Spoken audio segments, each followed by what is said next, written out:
Hello moms, कशा आहात? मजेत ना? मजेतच राहा. आज नवीन विषय, नवीन चर्चा आणि नवीन विषयावर चर्चा तर झालीच पाहिजे. आजचा विषय तेवढा नाजूक, सगळ्या मॉम्सच्या जिव्हाळ्याचा विषय. तो विषय म्हणजे आपली मुलं आणि आपण. आपल्या मुलांमध्ये आणि आपल्यामध्ये बॉन्डिंग कमी होत चाललंय का? मुलं जरा मोबाईलचा वापर जास्तच करत आहेत का? ते खूप हट्टी होत चाललेत का? त्यांचं अभ्यासाकडे दुर्लक्ष होत आहे का? हे सगळ्या समस्त पालकांना पडलेला प्रश्न आहे. आणि त्या प्रश्नाचंच उत्तर मी आजच्या व्हिडिओमध्ये देणार आहे, जेणेकरून तुमचं आणि तुमच्या मुलांमध्ये बॉन्डिंग वाढेल, त्यांचा हट्टीपणा होईल आणि तुम्ही त्यांच्याकडे कशाप्रकारे लक्ष दिलं पाहिजे हे तुम्हाला समजेल. त्याच्यासाठी माझा हा आजचा व्हिडिओ तुम्ही शेवटपर्यंत पहा, कुठेही स्किप करू नका आणि तुम्हाला आवडला तर नक्की लाईक करा, शेअर करा आणि माझ्या यूट्यूब चॅनलला सबस्क्राईबही करा. तर मुलं का अशी वागतात बरं? त्यांच्या लाईफमध्ये काही चॅलेंजेस आहेत का? याचा कधी विचार केला आहे तुम्ही? किंवा तुमचं अनुकरण करतायत का मुलं? किंवा दुसरं कोणाचं अनुकरण करतायत का? याची कारणं तुम्ही शोधली आहात का? याची कारणं पहिले शोधायला पाहिजे आणि मग त्याच्यावर उपाय केला पाहिजे. तर आपली मुलं अशी का वागतायत? पहिली गोष्ट म्हणजे पहिलं कारण म्हणजे मुलं वयात येताना त्यांच्यामध्ये हार्मोनल इम्बॅलन्स होत असतात. त्याच्यामुळे त्यांच्यामध्ये चिडचिड होणं किंवा त्यांना असं स्वतःचाच ओव्हर कॉन्फिडन्स वाढणं की मला सगळ्या गोष्टी कळतायत आणि आई-पप्पा सांगतायत हे सगळं चुकीचं आहे. मित्र-मैत्रिणींचा सहवास खूप वाढलेला असतो आणि मित्र-मैत्रिणी खूप आवडू लागतात कारण की ते उपदेश देत नाहीत. पालक उपदेश देतात. सो त्यामुळे मुलं लवकर डिस्कनेक्ट होतायत. आपण फक्त त्यांना उपदेश देतोय, "अरे, तू अभ्यासाला बस, किती वेळचा मोबाईल घेतलायस, तुझ्या मित्र-मैत्रिणींना भेटायला जाऊ नको, मोबाईल वापरू नको." असे आपण सारखे उपदेशच देत असतो. पण खरंच त्याच्या आयुष्यात डोकावून बघितलंय का, की तो काय करतोय? त्याच्या आयुष्यात काही चॅलेंजेस आहेत का? त्याला कुठले-कुठले मित्र-मैत्रिणी आहेत? मग ती योग्य आहेत का अयोग्य आहेत? हे पालक म्हणून आपलं कर्तव्य आहे, की त्याच्या आयुष्यात थोडं डोकावून बघितलं पाहिजे. आपण फक्त आपल्या कामांमध्ये बिझी असतो. आधीची कशी पिढी एक आई घरी असायची, फक्त वडीलच कामावर जायचे. त्याच्यामुळे आईचं मुलांकडे बारीक लक्ष असायचं. त्याच्यामुळे आपली पिढी त्या मानाने खूप सुखी होती आणि समृद्ध होती. पण आता मुलांचं कसं झालं, आई-वडील दोन्हीही कामाला जातात. सो पालकांना पर्यायच नसतो त्यांना बेबीसिटिंगला ठेवणं किंवा इतर काही पर्याय शोधणं. तर मुलांवर ते योग्य ते संस्कार लहानपणी घडायला पाहिजे, ते घडत नाही. आणि त्याच्यामुळे आपण त्यांचे अति लाड करतो, की जाऊ दे ना, आपल्याला वेळच नाहीये, तर हा चिडचिड करायला लागला तर परत आपलं काम राहील. त्याच्यामुळे आपण त्यांचे अति लाड करतो आणि अति लाडामुळेच मुलं हट्टी होतात. हे झालं दुसरं कारण. आणि तिसरं कारण मोबाईलचं. आणि मुलं मोबाईल कधी हातात घेतात? जेव्हा आपण त्यांच्या हातात मोबाईल देतो तेव्हा. त्यांना स्वतःला माहिती नसतं मोबाईल काय प्रकार आहे. आपण खूप आनंदाने सांगतो, "अरे, माझा मुलगा ना 2 वर्षाचा असल्यापासूनच सगळं YouTube, Facebook वगैरे सगळं ओपन करत होता आणि आता तर तो मास्टर झालाय." पण कशात? मोबाईलमध्ये. त्याला ते व्यसन लागलंय म्हणून तो मास्टर झालाय. तुम्ही त्याच्या हातात मोबाईल दिलाय. तुम्ही त्याच्या हातात पुस्तक देण्याच्या ऐवजी, खेळणी देण्याच्या ऐवजी मोबाईल दिला आणि आता त्याला त्याचं व्यसन लागलंय आणि ते इतकं सहजासहजी नाही सुटणार. आणि जेव्हा तुम्ही त्याला सांगतात, की मोबाईल बाजूला ठेव आणि अभ्यास कर, तेव्हा तुम्ही स्वतः काय करत असतात? तुम्ही स्वतः तर मोबाईल धरून बघतच असतात ना आणि त्याला तसं सांगतात. हा किती मोठा विरोधाभास आहे बरं.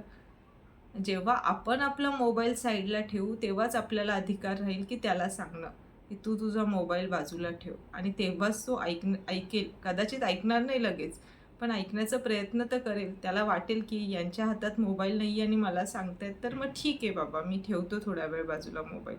पण जर तुमच्या हातात मोबाईल आहे, तर तो म्हणेल, की "हे स्वतः मोबाईल वापरतायत आणि मला का सांगतायत मोबाईल ठेवायला?" मुलांची विचारशक्ती एवढी प्रौढ झालेली नसते. तेवढे ते मॅच्युअर नसतात, की इतक्या गोष्टी समजून घेईल, की मला अभ्यास आहे, मी अभ्यास केला पाहिजे म्हणून मोबाईल बाजूला ठेवला पाहिजे. इतकी प्रौढ विचारसरणीची अपेक्षा तुम्ही त्यांच्याकडून करू शकत नाही. सो मुलांना आत्ताच उपदेश देणं थांबवा आणि त्यांच्या आयुष्यात डोकावून बघा, की नक्की काय चाललंय. त्यांना कुठला विषय डिफिकल्ट वाटतोय का? म्हणून ते अभ्यास करत नाहीये का? किंवा त्यांच्या मित्र-मैत्रिणींची चौकशी करा, बाहेरून चौकशी करा किंवा त्याला विश्वासात घेऊन विचारा, की ते मित्रमैत्रिणी योग्य आहेत का. तू पडताळणी कर बाबा, की तुझे मित्र आणि मैत्रीण तुझ्या लायक आहेत, तू योग्य आहेत आणि त्यांच्यामध्ये अशी कुठलीच चुकीची गोष्ट नाही की ती तुला बिघडवू शकते, तुझी प्रगतीसाठी मारक ठरू शकते. अशी गोष्ट तुझ्या मित्रमैत्रिणींमध्ये नाही आहे. हे तुम्ही त्याला ॲनालिसिस करायला लावा आणि ते शिकवा. तुम्ही जसं ॲनालिसिस केलं मित्रमैत्रिणी चूज करताना, तसं तुमच्या मुलालाही करायला लावा.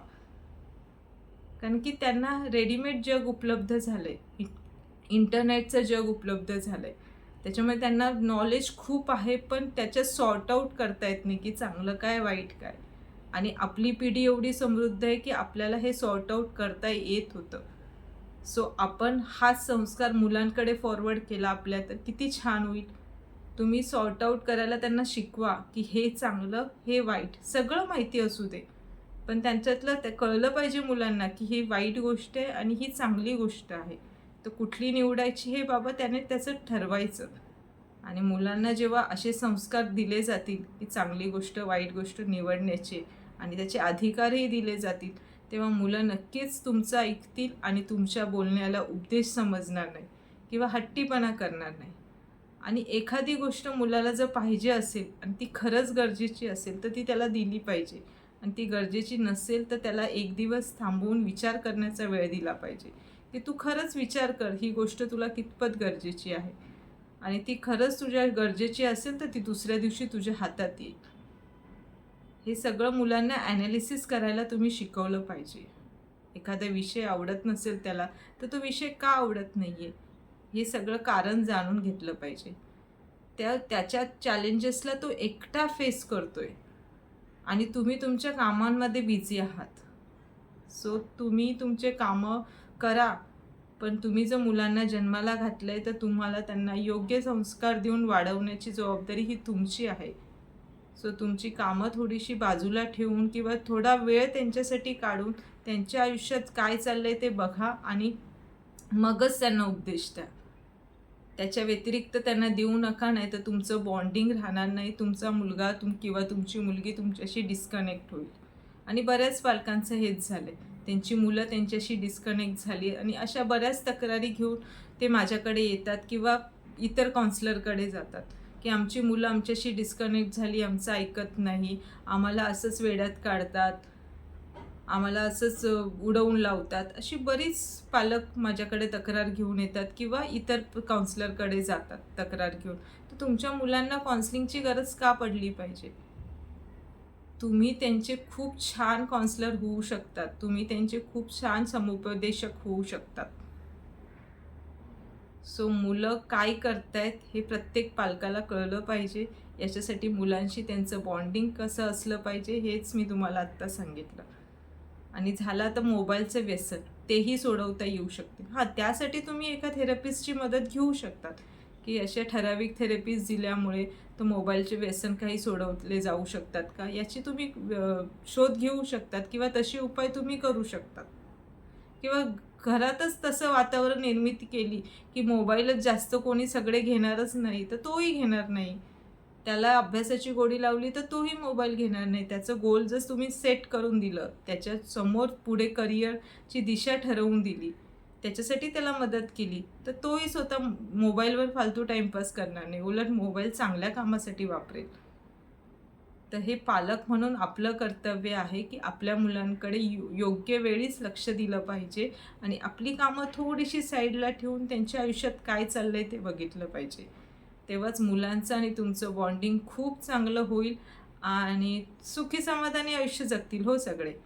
आपली टॅगलाईनच ती आहे, सगळ्यांनी सुखी समाधानी आणि समृद्ध आयुष्य जगलं पाहिजे. आणि ते फॅमिलीसोबतच आपण जगूया. सुरुवात आपण आपल्या फॅमिलीसोबत करूया, मग बाहेर इतर मंडळींसोबत जगूया. सो कराल ना मग ही सुरुवात? तुमच्या मुलांना समजून घ्याल ना? आणि समजून घेताना काही गोष्टी साईडला ठेवायच्या आहेत, काही गोष्टी त्यांना समजावून सांगायच्या आहेत आणि काही गोष्टी स्वतःसुद्धा सुधारायच्या, जेणेकरून मुलं म्हणतील की माझे आई-वडीलच माझे आयडल आहेत, त्यांनाच मी आयडल मानतो. सो आज इतकंच. विषय आवडला तर नक्की शेअर करा, लाईक करा आणि माझ्या यूट्यूब चॅनलला सबस्क्राईबही करा. धन्यवाद.